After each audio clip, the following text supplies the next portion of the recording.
Shripad Rajam Sharanam Prapadhe. Chapter 31 is unique because it gives us the explanation of the Dashamahavidya, that is, the 10 great knowledge givers. Shankar Bhatt pleaded to Lord Shripad, the goddess has to be worshipped in her 10 different forms which are knowledge givers. Can you give me the complete explanation of this philosophy? Lord Shripad said, it is a very great penance to worship Shri Vidya.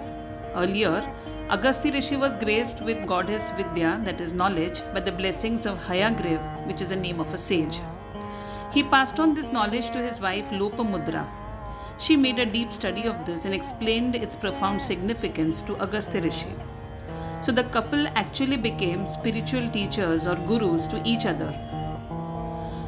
Now, to know something more about the biography of Lopamudra and Agastya. The king of Vidarbha was childless. By the penance of the great sage Agastya, he was blessed with a girl child. She was named Lopamudra. When she reached a marriageable age, the sage Agastya asked the king for a hand in marriage. The king was in a dilemma. There was a wide age difference as she was very young and the sage was an old man. But Lopamudra pleaded to her father saying that she was born only to get married to sage Agastya. The king agreed to the marriage. Lopamudra gave up all kingly luxuries and went away adorning herself with clothes suitable for a sage's wife. After some period of time, he wished that they consummate as described in the scriptures. Responding to that, Lopamudra said, I have worshipped the form of goddess Lalita and have become like her. You too can please and attract the attention of Lord Shiva, thus become Shiva Swarup, that is, a form of Shiva. Only then will I be able to fulfill your desire. The sage Agastya did severe penance and achieved Shiva Swarup. He approached Lopamudra now with the same desire. She now replied, I belong to the royal family. Unless you possess wealth, attire, silk garments, perfume and other material things suitable for a Kshatriya, that is a warrior, I cannot concede to your request. The sage now took the help of a demon Ilval and got all the things demanded by her. Now she was satisfied and subsequently bore a child. Using his yogic power, sage Agastya filled up the ocean in his kamandalu, that is a water pot, and drank up the ocean water. He also destroyed the ego of the Vindhyachal mountain, the mountain which is in the central province of India. Lord Shripad further said, when I descend as Kalki incarnation, I will give sage Agastya the seat of revered guru like Parshuram did.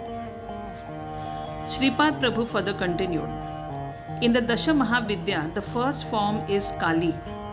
Once upon a time in the Himalayas, all the gods in Matang Rishi's ashram were in praise of Mahamaya goddess. Just then, the goddess Ambika appeared before them as Matanga Vanita. As she was as dark as coal, she was named Kalika and so Kali. She killed the demons Shumbha and Nishumbha. If one's worship is not successful and one wants quick benefits, then pray to goddess Kali.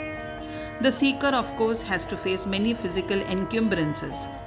He has to bear all the torture just for the success of his penance and worship to goddess Kali. The second form of Dashamahavidya is goddess Tara. She is considered the destroyer of all evil and gives us relief from all miseries of the world. She is also called Neela Saraswati. The 9th night of the Chaitra month in the Hindu calendar is called Tara Ratri.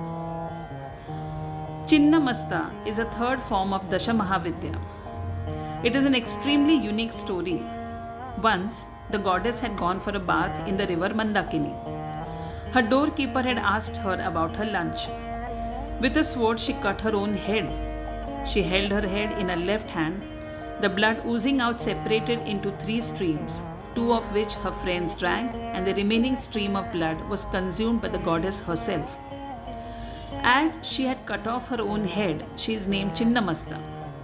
Hiranyakashyap and other demons are her devotees. Detailed explanation is given in the 37th chapter.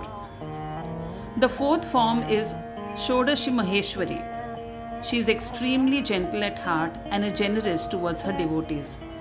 They are blessed with wisdom and knowledge. Even the Vedas fall short of words to describe her, They said neti neti, that is neither this nor that. They became silent. She fulfills the desire of her devotees and blesses them with salvation. Bhuvaneshwari. Bhuvan means earth and Ishwari means goddess. So Bhuvaneshwari is the fifth glorious form. She has all the essence of all the 10 stages ranging from Kali to lotus. From these forms, her inexpressible form also gets expressed in the universal form. The sixth form is Tripura Bhairavi. She is said to quieten even Mahakal, that is death. According to scriptures, she is considered as an inseparable part of Lord Narsimha. At night, in total darkness, she is called Kalaratri, and the Bhairav, which is a masculine element, is called Kala Bhairav. The combined form of these two is my next incarnation, Shri Narsimha Saraswati. This form will be worshipped by great ascetics as Tripura Bhairavi and Kala Bhairavnath. Dhumravati is a seventh form. As the name suggests, this is fiery in appearance. Any person who surrenders to this goddess has their miseries burnt and is graced with all the desires being fulfilled. Chapters 34 and 35 have a detailed explanation of the benevolence of this goddess. Readers must go through it and get maximum benefit from it. Baglamukhi is the eighth form. To get rid of animosity and to have peace and happiness in the world, seekers pray to this goddess. The prime worshippers of her are Lord Vishnu and Parshuram. Chapter 38 has her detailed explanation. The ninth form is Matangi Devi. She is considered the daughter of Rishi Matang. She bestows happiness in a householder's life and leads them to the path of success. Chapter 36 narrates her story. The 10th form is Kamalalaya. She gives her devotees with happiness and prosperity. As a sage Bhargav had worshipped and pleased her, she is also called Bhargavi. She is also present as the consort Padmavati of Lord Venkateshwar at Tirupati.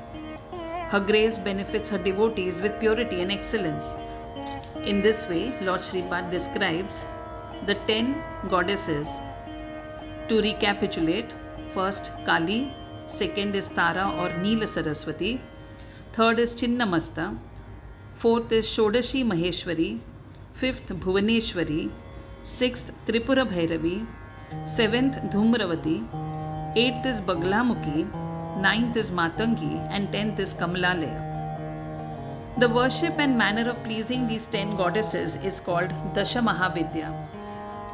Lord Shripad further said, the form of Dashamahavidya, Anagha Devi and a consort Anag, which means Lord Dattatreya, when worshipped, the seeker gets the benefit of the 8 Siddhis or Ashta Siddhi. Every month on Krishnashtami, it should be looked upon as Anaghashtami, and Mother Anagha must be worshipped. All desires of the self are fulfilled. O Shankar Bhatt, write the biography of Shripad Shri Vallabh, which you have compiled steadfastly. Then, on the following Krishnashtami, observe a fast for Anaghashtami, invite 11 persons for food, and donate grains and other substances as per your capability. This will invoke desired benefits. The significance of the Parayan, which is a regular or cyclic reading of Lord Shripada's biography, we come to know by Lord Shripad himself. He says, this biography should not be looked upon merely as a book. It is a channel for divine energy flow. If you hold any desire in your mind while doing the Parayan, it will be fulfilled. This biography is an epic in which each word said or written is absolute truth. You devotees of Lord Shripad can experience a divinity yourself. Chapter 31 concludes here. The listeners and the reader are graced with the knowledge and prosperity. May Lord Shripad bless us all. Shripad Rajam Sharanam Prapadhye.